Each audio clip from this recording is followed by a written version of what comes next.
Bagaimana cara terbaik untuk reda dalam semua ujian yang kita lalui? Sebab dalam keadaan hati reda, datang juga berasa sedih.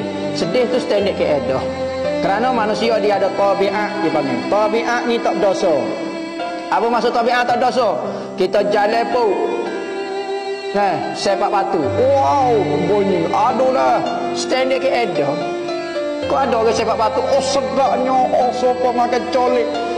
Kepit pintu, bunyi, aduhlah. Tak apa, oh demo tak reda dengan Tuhan. Cuma kepit lagi demo sekali, bunyi lagu mana solo. Dia panggil benda yang tabiat tidak apa. Berlaku benda sedih, kita jerit. Tak menunjukkan kita tak reda. Berlaku benda yang menggembirakan kita suka. Tabiat, tak apa, tak ada masalah. Satu benda yang kita macam terlepas daripada diri kita, rasa kecewa, biasa, tak ada masalah apa. Tetapi jangan buat benda haram. Lagu mana? Ketika kematian anak dia, Nabi, apabila kematian Nabi Sayyidina Ibrahim ni, anak dia, maka Rasulullah menangis. Anak tina dia meninggal, dia menangis. Maka sahabat cuit, ya Rasulullah, tak reda kau lagu mana, buat apa berjerit?